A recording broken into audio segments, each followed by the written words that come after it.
esperando as pessoas entrarem.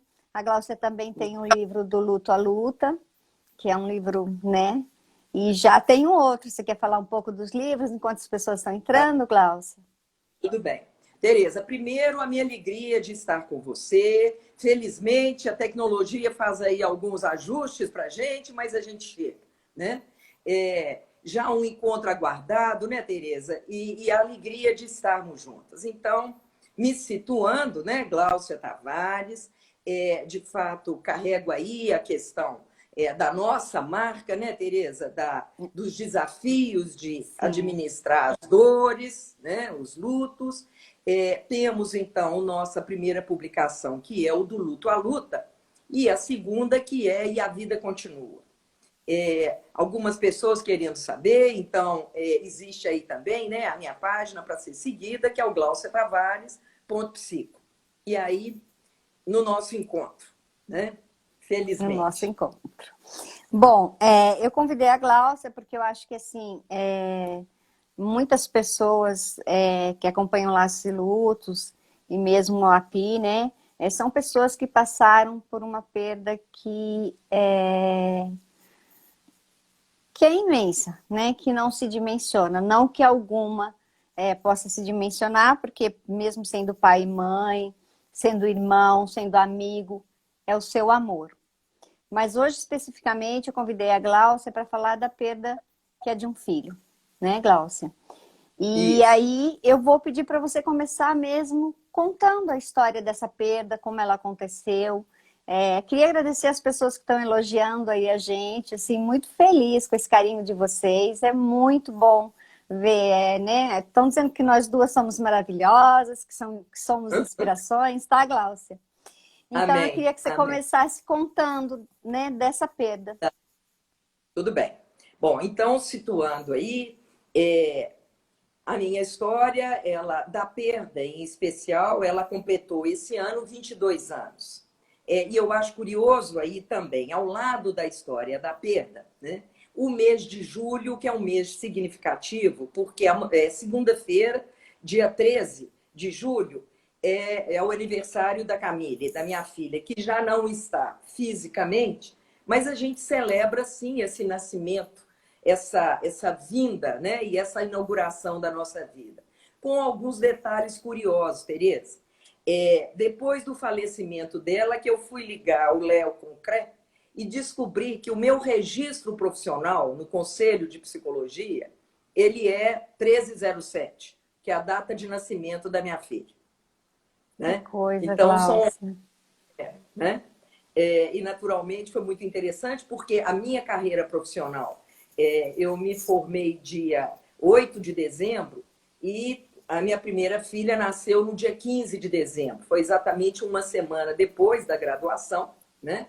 Em dezembro, em fevereiro, eu já era professora. Então, era assim que as coisas aconteciam, né? Nessa velocidade, eu acho que essa é a minha marca, tá?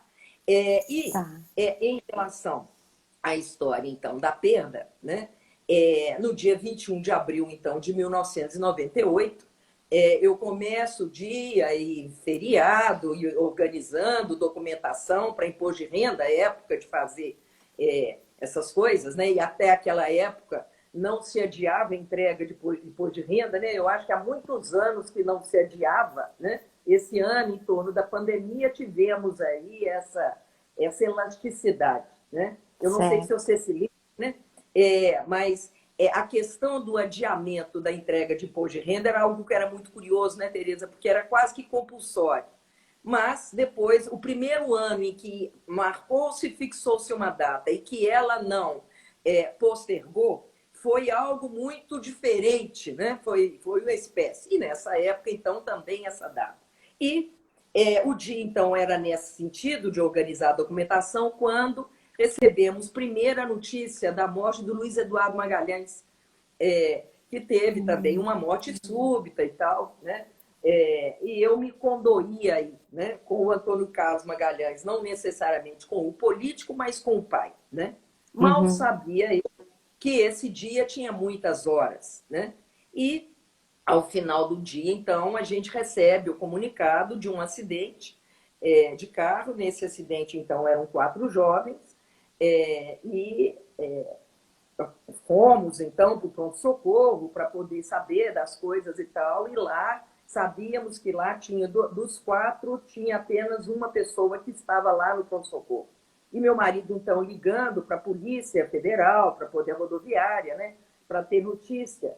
E aí, quando identificou onde que era o acidente, a informação foi, não, só teve uma morte, uma tal de Camille. O que o senhor é dela? Pai, né? Então, foi assim, né? Foi sem pedir licença. Né? Então, uma morte abrupta, né? De uma jovem, cuja preocupação no dia de sair de casa era se 2 fios de cabelo, né? Que as coisas caminham, né? E que de lá para cá, minha Tereza, muitos desafios para poder assimilar essa condição, né? Assimilar como mãe, como esposa, como mãe não só da filha que não está fisicamente, mas também da outra filha.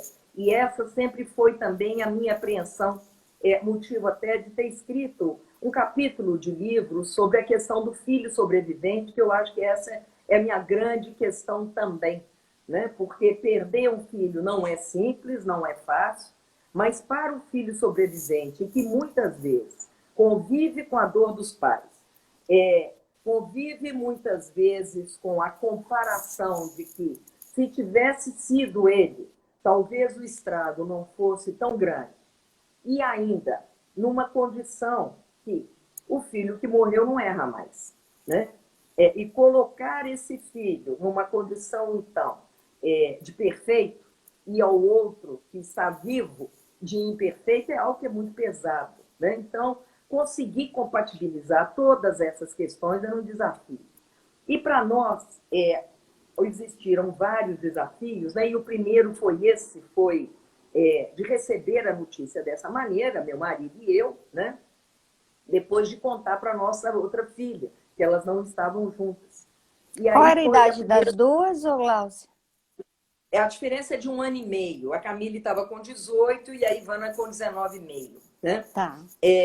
Quando, então, informamos a ela que a irmã tinha falecido, a primeira resposta dela, e nós antes ainda em choque, mire-se no exemplo de Maria. Então, essa foi a primeira resposta. E eu acho que esse foi um fio condutor para nós muito importante, né? Claro que, especialmente, né, Tereza, essa condição da perda de filhos, que em língua alguma existe um vocábulo que defina essa condição, né? Mas no caminho aí sim, né, judaico-cristã, nós temos a Pietá, né? Temos essa referência de Maria acolhendo o corpo do seu filho, né? Eu acho que essa é uma metáfora para a gente, sim, né? Não somos as únicas, não é uma situação de virar ET, né? Evidentemente que existem várias, né? Claro que o fato de existir várias não é algo que diminui a nossa dor, mas pelo menos nos ampara de dizer, olha, tem alguém que a gente pode conversar esse idioma, né? Porque é um novo idioma, né? E aí, por aí, iniciamos a nossa trajetória. O seu marido, ele ficou sabendo em casa, né? Não, nós Não tava... estávamos na porta do pronto-socorro, a gente estava junto, porque a primeira notícia que a gente recebeu era essa, que tinha havido um acidente e que estava no pronto-socorro. Então, nós fomos para lá, né? Que aqui, especialmente em Belo Horizonte, é o local de referência, é o lugar mais adequado para, de fato, né, os primeiros socorros, né? Tá. E lá, então, que descobrimos que ela não estava. Tá. O Glaucia, eu queria que você falasse, porque assim, para as pessoas se sentirem pertencendo a um lugar mesmo, né? Da sensação naquele momento. Olha... O que some, o que... né? A sensação é que você está derretendo, né? Primeiro derrete, né? É uma sensação de derretimento. Agora, muito curioso, eu sempre gostei muito de ler, Tereza, e esse fato aconteceu, então, em abril, né, de 98, em novembro, dezembro de 97, eu li o livro do Kushner, do Harold Kushner, que se chama Quando Coisas Ruins Acontecem com Pessoas Boas, né? E foi muito curioso, porque esse livro ele me impactou já da primeira frase, quando ele diz: eu duvido da onipotência de Deus. E é muito engraçado, porque eu sempre fui orientada para essa forma de que Deus é onipotente, e ele dizendo: olha, se a gente colocar em Deus uma onipotência, nós também vamos crucificá-lo, porque como é que ele não impediu que nós passássemos uma coisa dessa, né? Então, ao lado desse choque, é claro que é choque, né? Mas a presença da leitura do Harold Kushner naquele momento, ela já estava para mim forte, né? E como estava eu com o meu marido ali, e nós dois ali naquele impacto, né? De fato, essa sensação que naquele momento um poderia apoiar ao outro, né? Mas o chão sai do pé, né? As coisas de fato são uma batida muito forte, né? E é muito interessante porque eu gosto muito das palavras iniciadas com ré, e aí até a nossa rede ela mudou até de nome, né? Porque eu digo que é isso, né? A vida vem seguindo um fluxo, depois leva uma pancada e a gente dá uma ré, né? E depois Sim. é esse caminho, né? Quer dizer, é claro que tem isso que vai para trás, né? Tipo, puxa, para que depois possamos trazer também esse prefixo para reatualizar, para reaprender, para reorganizar, para ressignificar. Então, falar hoje desse evento, é claro que tem dor, né? E como eu estou dizendo, esse mês de julho e a questão das datas, é evidente que isso é presente, né? Mas é possível que a gente também possa, ao lado da dor, criar o que a gente chama, né, Tereza, de ilhotas de bem-estar. E eu acho que esse é um lugar bom de achar Deus. Eu não quis achar Deus para dizer ele que não deixou e ele que fez. Mas quando, para mim, Deus é sim, né? Ao dizer que poderia, de fato, ficar enfurnada e brigando com a vida, talvez Deus dissesse sim, né?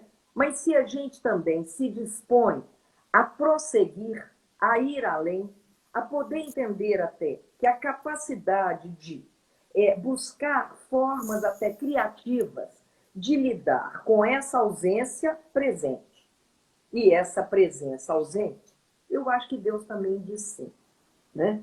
Então, sinto sim, né? Essa presença forte dentro da gente, né? E eu acho que poder homenagear pessoas em nome dela, poder fazer ações e poder estar com você, né? Em torno dela também muito legal, né? É muito interessante porque agora também, em julho, e foi exatamente semana passada, nasceu a MG, MG Psicólogas Associadas, Psicoeducação e Saúde. E MG são as letras de Marília e Gláucia, né? E nós, então, nascemos, né, e demos vida a essa ideia que já estava sendo gestada há 15 anos, com uma entrevista com a Mariana Ferrão. E era muito interessante porque o nome dado à conversa foi, né, Parcerias no Luto.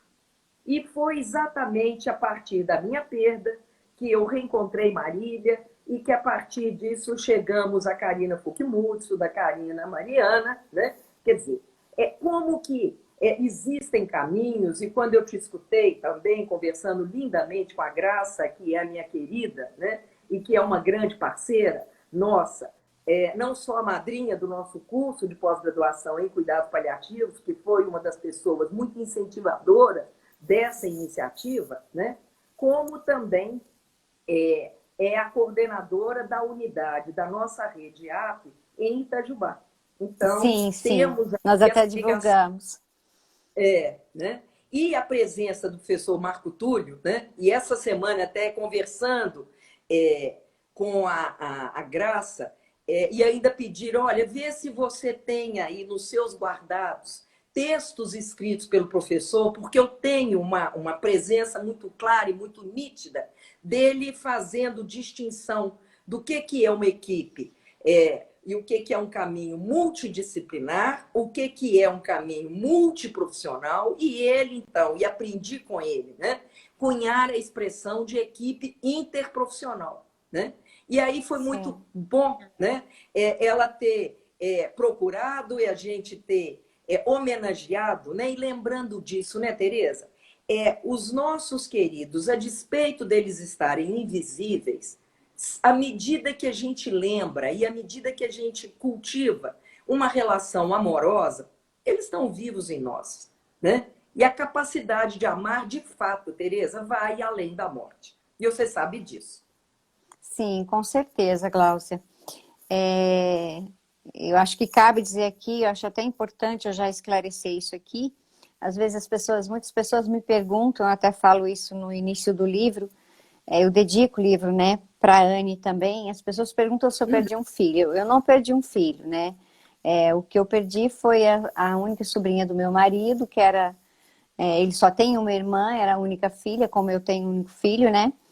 E Isso. a Anne foi prestar um vestibular, e ela pegou uma bactéria e faleceu em 4 dias, lá no sul. Então, o Laços e Lutos, inclusive, ele nasceu dessa perda. Então, acho que vai muito de encontro ao que você está dizendo.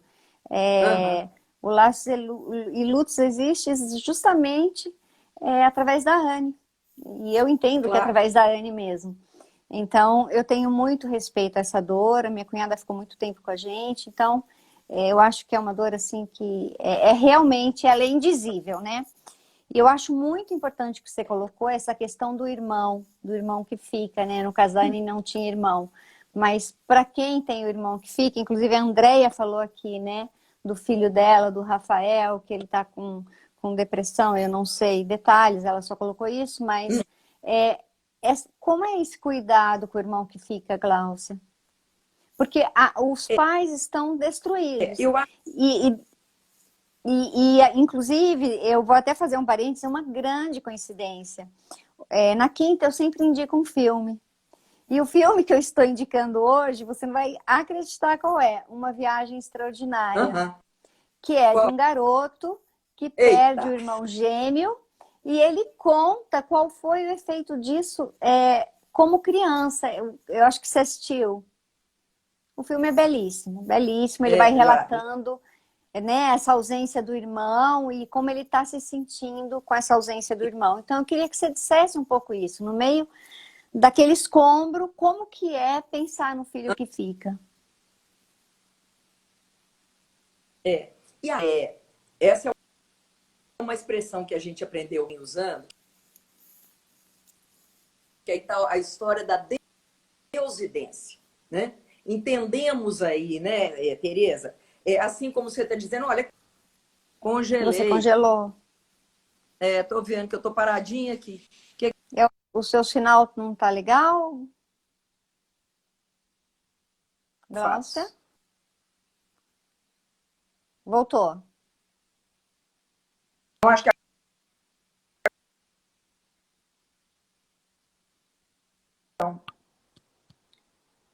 aqui. Voltou, tá Tá ok? vendo bem? Gente, tá tudo bem? Não, Gente, tá eu acho que eu vou congelado. ter que... Então, eu vou ter que sair e entrar de novo, né? Seu sinal tá legal, Glaucia?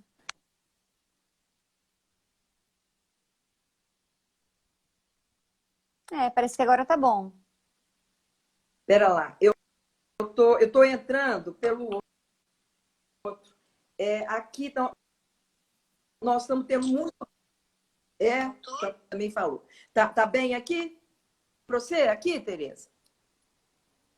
Tá sim. Gente, tá... Ó, Gente, eu acho que eu vou ter que... aqui, ó. Não, aqui, eu entrei de novo. Tô pelo outro, Tereza. Tá. Nós estamos tendo muito.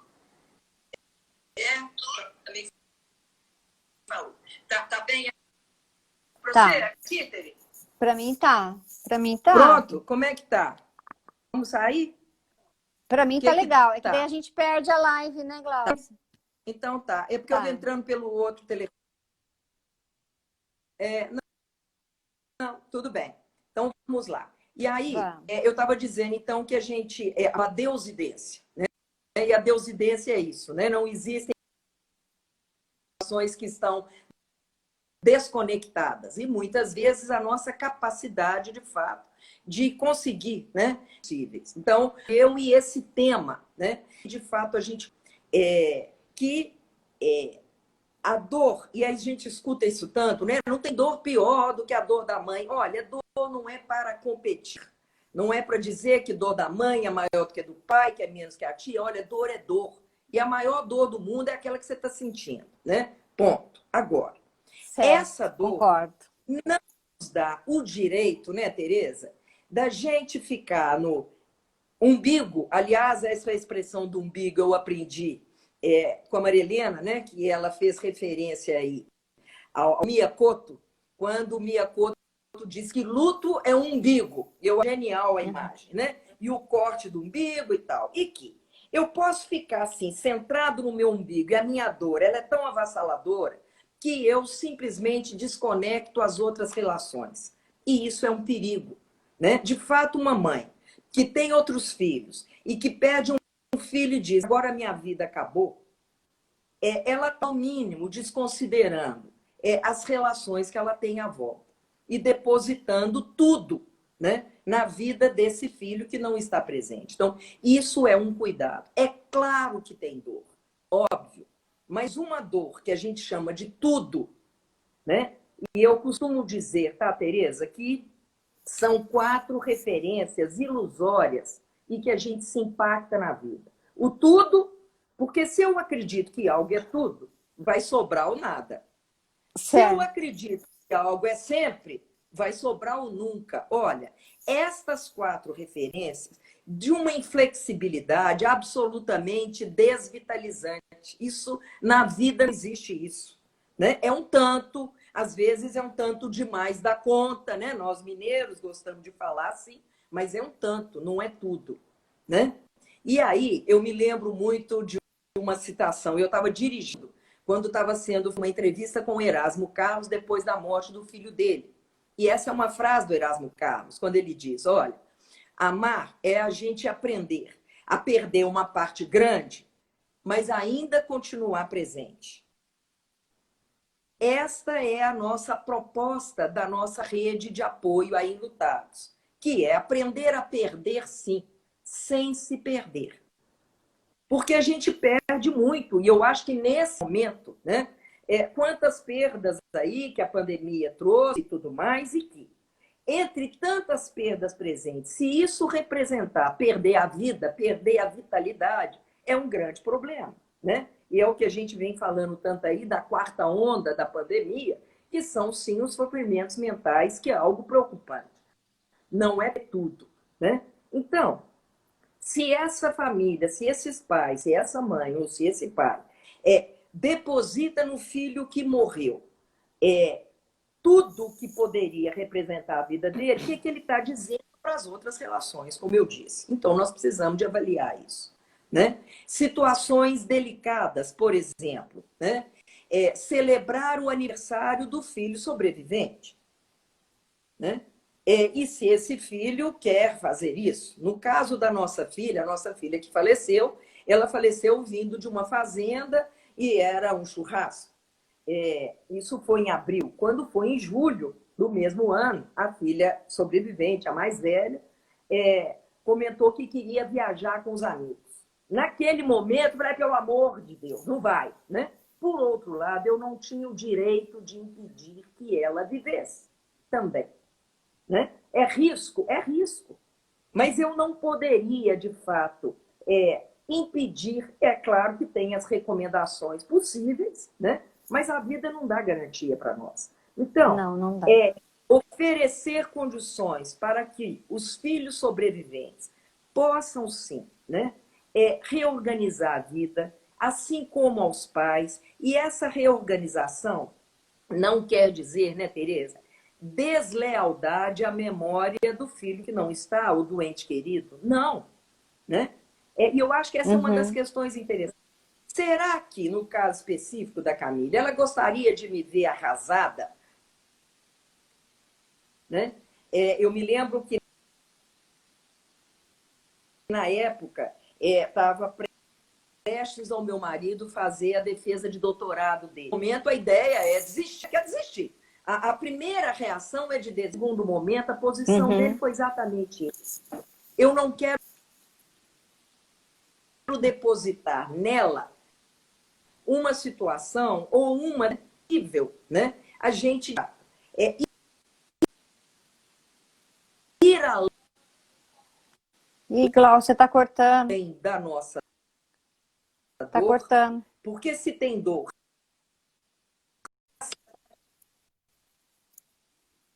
pronto, não, a gente vai e volta. Estamos, tá? Estava dizendo, Essa é a a menor gente está das vivendo perdas, aqui em né, Belo Horizonte, Glaucia? especialmente nessa região, mas né? Outro dia caiu a luz, tem essas coisas, mas a gente vai se ajeitando, né, Tereza? Mas eu estava dizendo isso. Tá. Depositar e justificar a nossa necessidade de paralisar em nome da morte do ente querido é muito pesado, né? E poder, então, sim, né? Ir além. E o que eu estava dizendo é isso, essa construção pequenininha de espaços de bem-estar. É uma decisão, né? A dor chega, você pode esconder da cama, pode ficar dentro do armário, mas a dor te acha. Agora, bem-estar é uma decisão pessoal, né? E gosto muito de trabalhar por complementariedade e de dizer isso. Tristeza não é antagônica à alegria. É possível. É possível fazer essa articulação e entender que o oposto complementar da tristeza, assim como, né, o oposto complementar do choro é o riso. E aí, né, fisiologicamente, se a gente começa a rir, a rir muito, daí a pouco a gente começa a chorar, né? Não é assim que a gente não chora? Muitas vezes a gente está chorando, depois de muito chorar, tem um alívio e a gente até ri, né? Quer dizer, são modulações complementares e que fazem parte da vida. De fato, estão presentes na vida. Sim, Glaucia, eu concordo. E acho que o que você está dizendo, assim, é fundamental mesmo. E fundamental de fundamento mesmo. Porque, assim, eu sempre repito uma frase que a minha avó dizia, né? Minha avó perdeu uma filha, ela teve todas as perdas, todas. E ela dizia, sua vida ainda é sua responsabilidade, independente de quem saia dela. Então, assim, a nossa vida, e não que seja fácil, como você está dizendo, não é fácil, né? Essa expressão que você usou quando teve notícia da morte da sua filha, que parece que você derrete. Imagina, derreter, é derreter Isso. mesmo. Você some, você desaparece naquela hora, né? Na imensidão dessa dor. Mas tem um filho que é sobrevivente e tem outras pessoas que te amam, né? Eu não sei se você viu uma série, Afterlife, eu até indiquei ela aí. Tem uma fala de uma mulher que vai todos os dias ao cemitério e o rapaz perde a esposa e ele fala que quer desistir. E aí ela fala, às vezes não se trata de você, mas de quem te ama.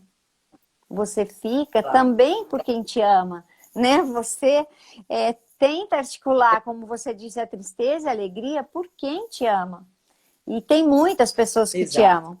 As pessoas estão dizendo muito aqui, Glaucia, sobre o impedimento de falar sobre o filho que se foi. Como que é isso para você? E é aí que nasceu a ideia da nossa rede de apoio, né, Tereza? Porque dentro do processo natural e social de ser acolhido e como enlutado, durante os 6 primeiros meses tem uma movimentação social. Felizmente, nós temos bastante efetiva de amigos que nos apoiaram, mas depois dos 6, as coisas cansam, né? E que onde é que a gente tem esse espaço para dizer? Né? Até porque, lembrando de Adalberto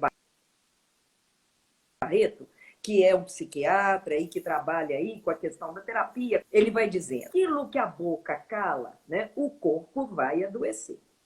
Né? Então, tem muitas formas, na verdade é só dizer verbalmente, mas muitas maneiras de expressar. E que, de modo geral, realmente é isso, né? E aí é matar de novo.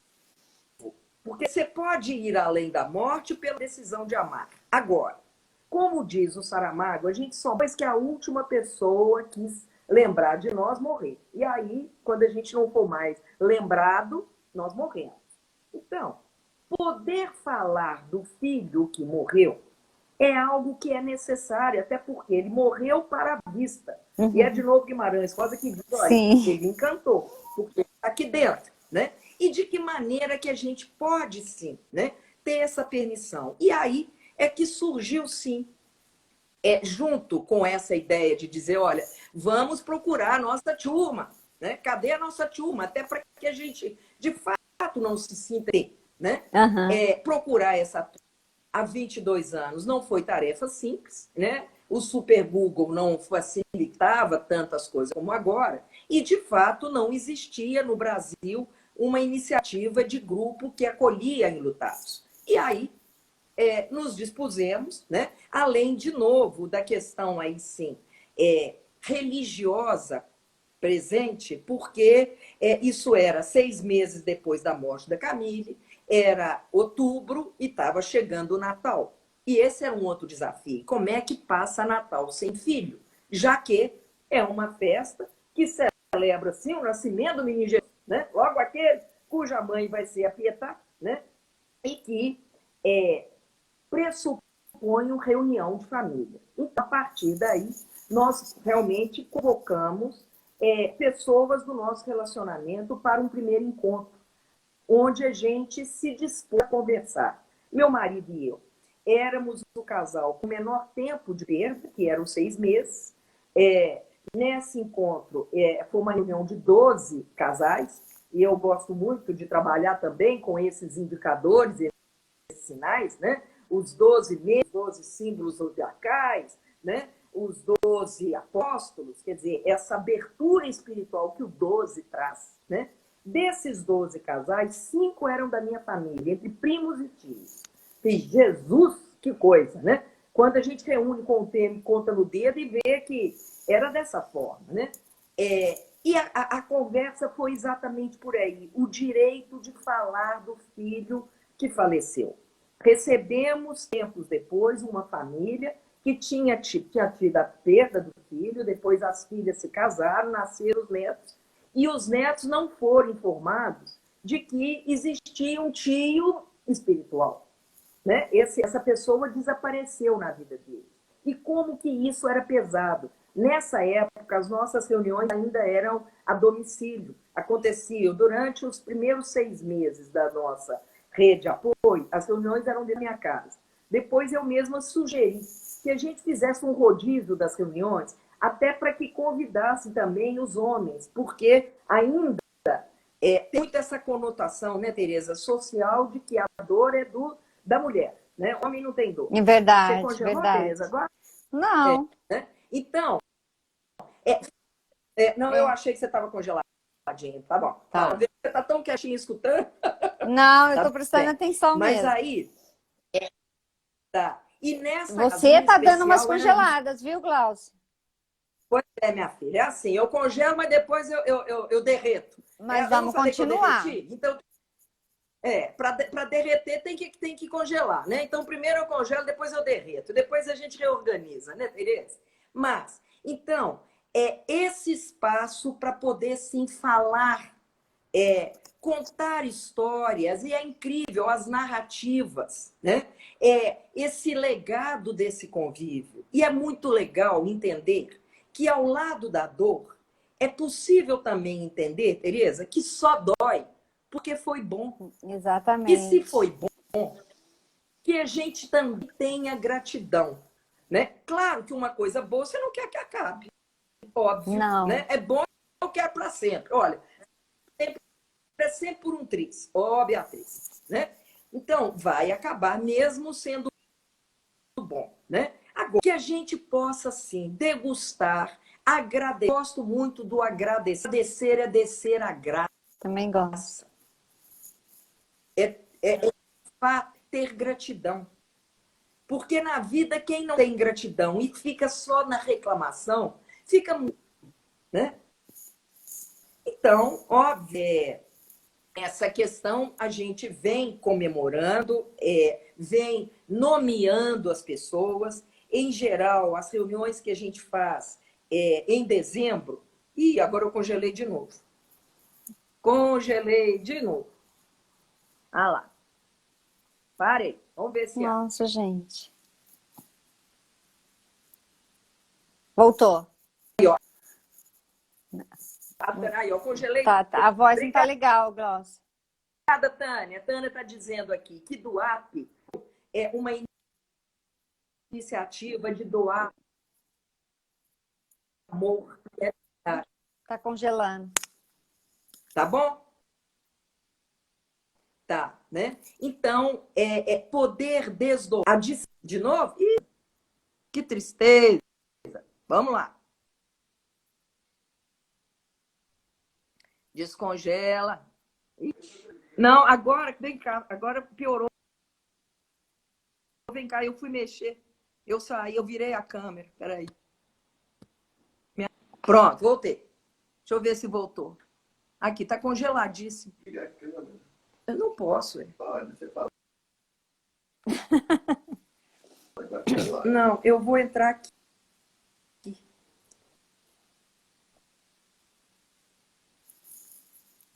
Deixa eu ver.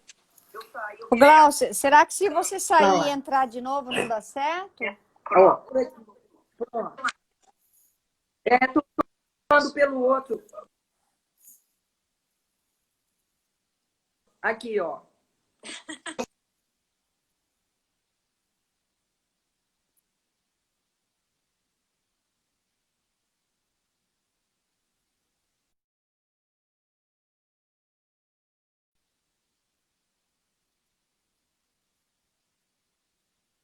A Glaucia saiu, acho que para tentar entrar novamente e ver se daí fica tudo certo. Daqui a pouco vai cair.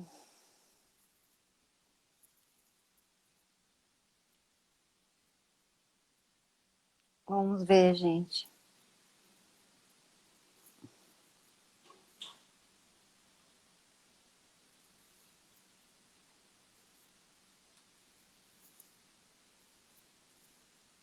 Oi, entrei.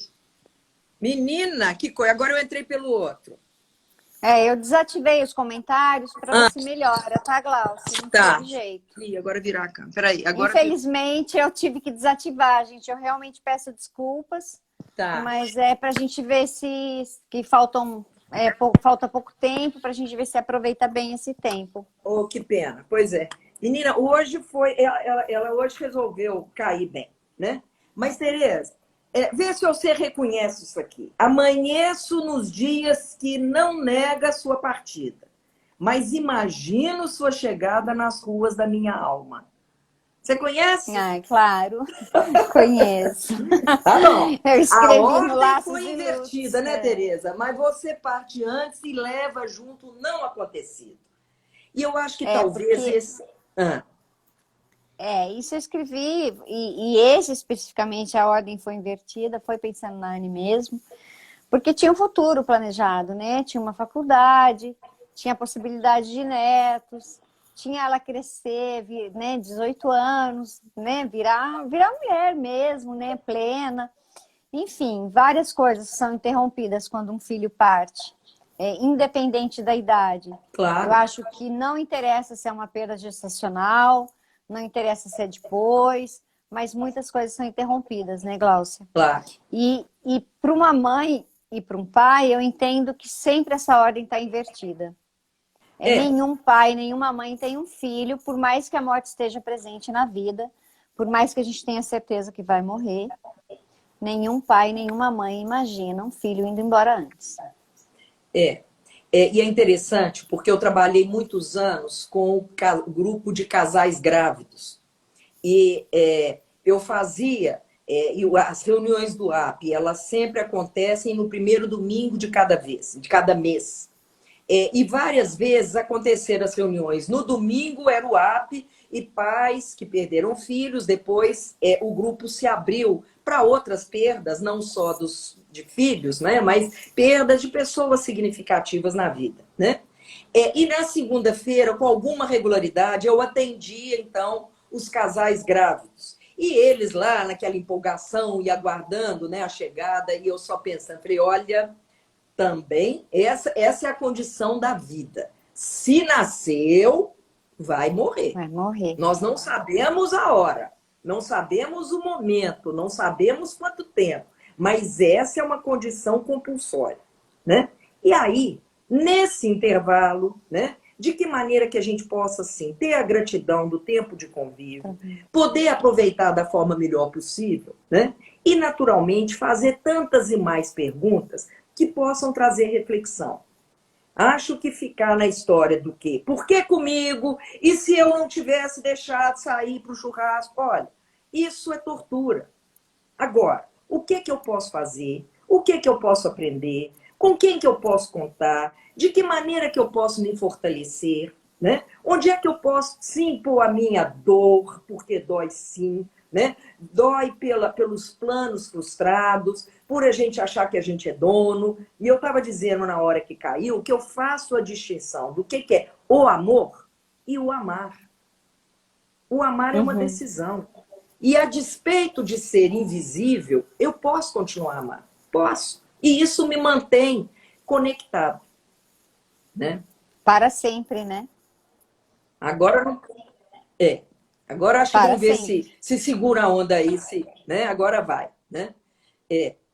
É, outra frasezinha que eu peguei aí de uma tal de Teresa Gouveia, que se chama: os dias passarão lentamente, porque é da Porque dor é essa da dor. preguiça da vida. Né? É da dor. Agora, se a gente de fato utiliza uma forma complementar, tem dor sim, e a dor ela é pessoal e é intransferível.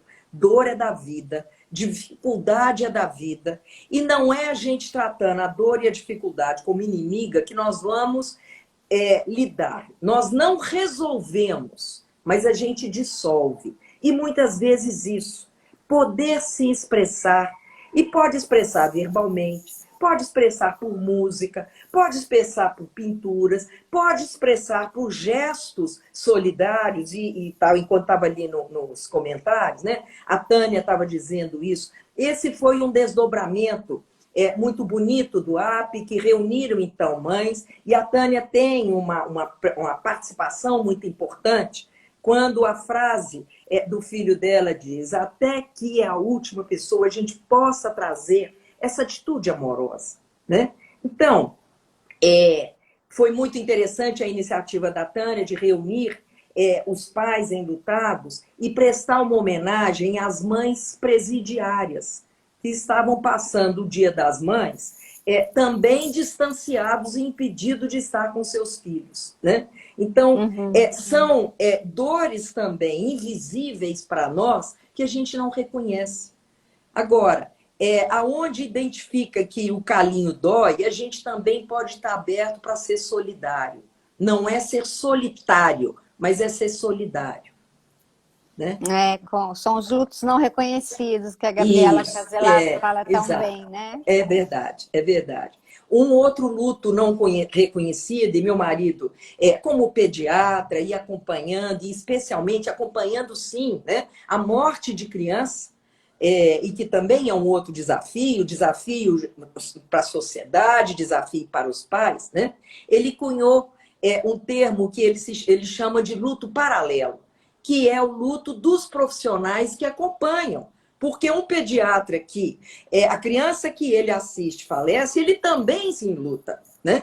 E é interessante, Tereza, que na nossa rede a gente tem recebido profissionais que prestaram assistência e que estão enlutados também por ter acompanhado as pessoas. E é claro que existe aí uma relação, tem vínculo. Né? E é claro que tem um rompimento.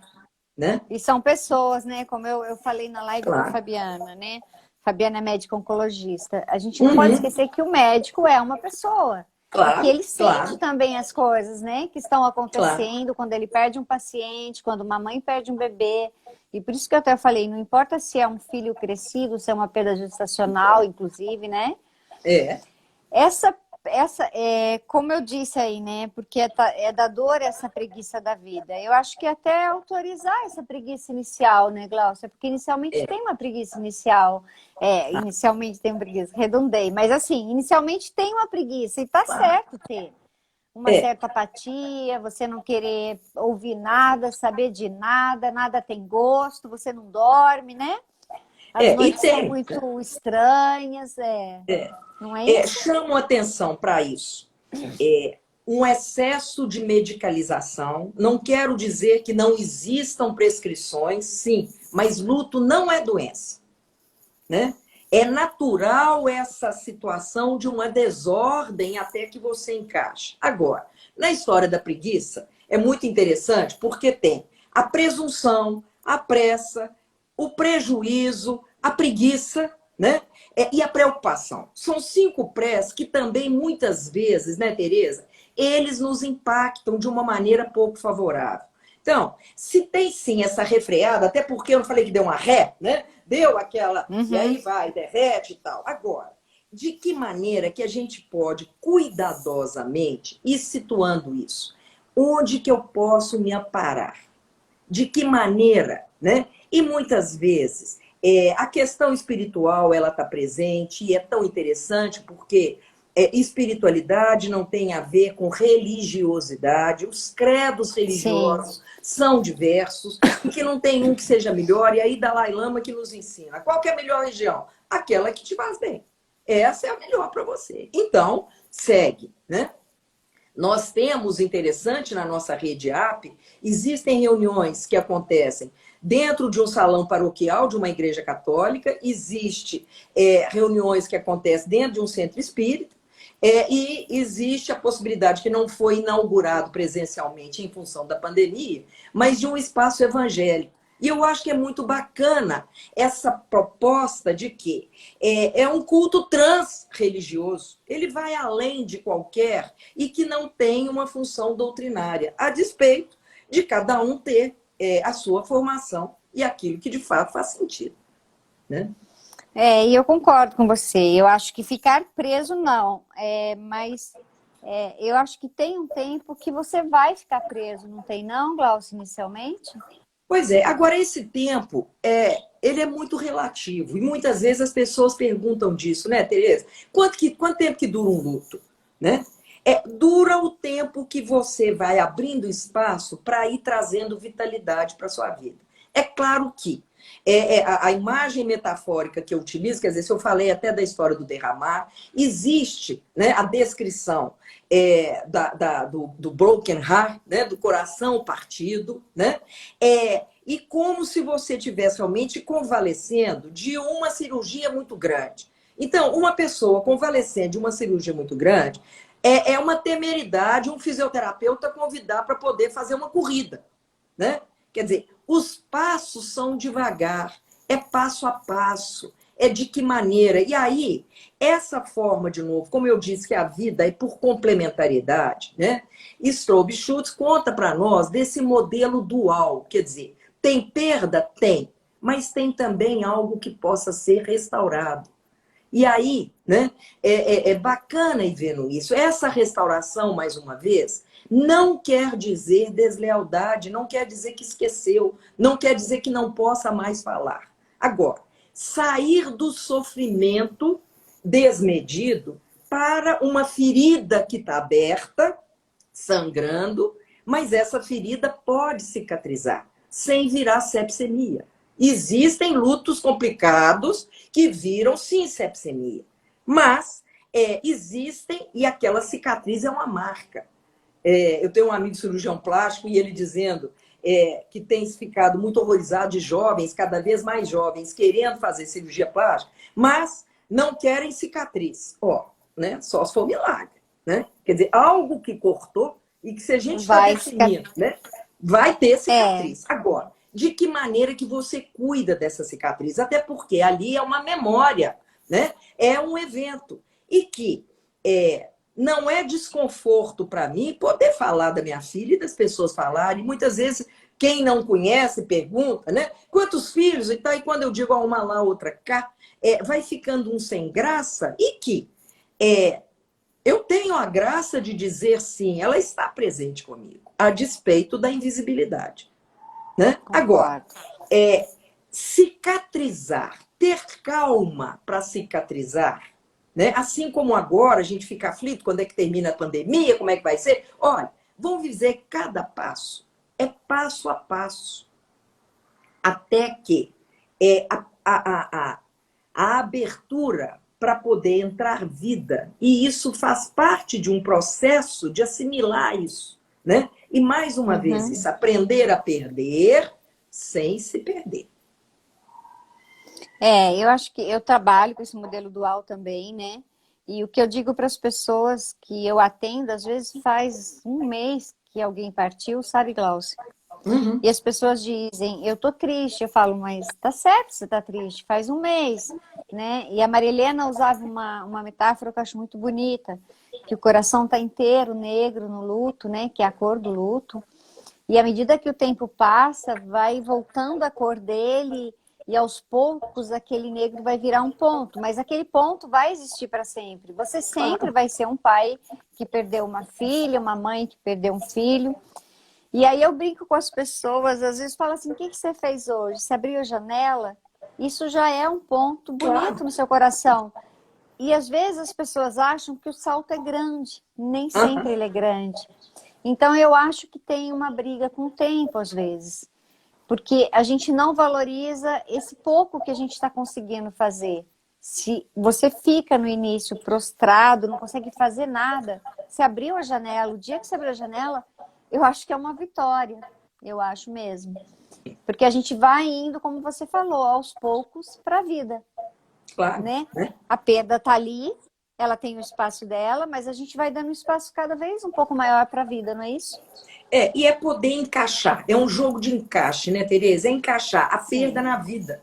Porque Isso. compõe a vida, né? E aí é começar a perguntar isso, né? Alguns valores. Olha, o que que vale?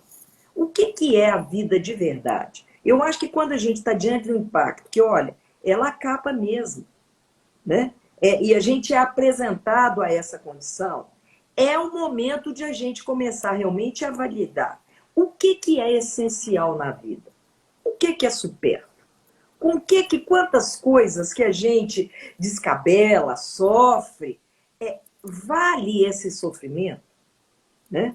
Porque eu jurava também, tá, Tereza, que depois da morte da minha filha, nada ia me fazer chorar. Mentira!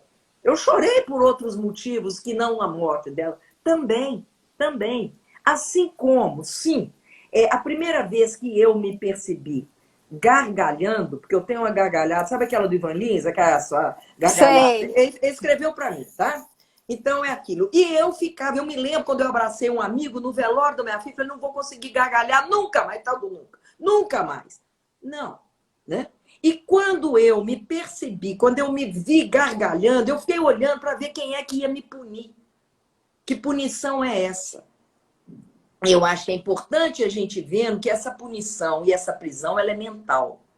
Né? Então, poder ir observando e dando espaço de absorver a nossa capacidade, a nossa mente, que vai mentindo, que é a nossa mente que mente na história do tudo e do nada. E isso é uma mentira mental. Tá?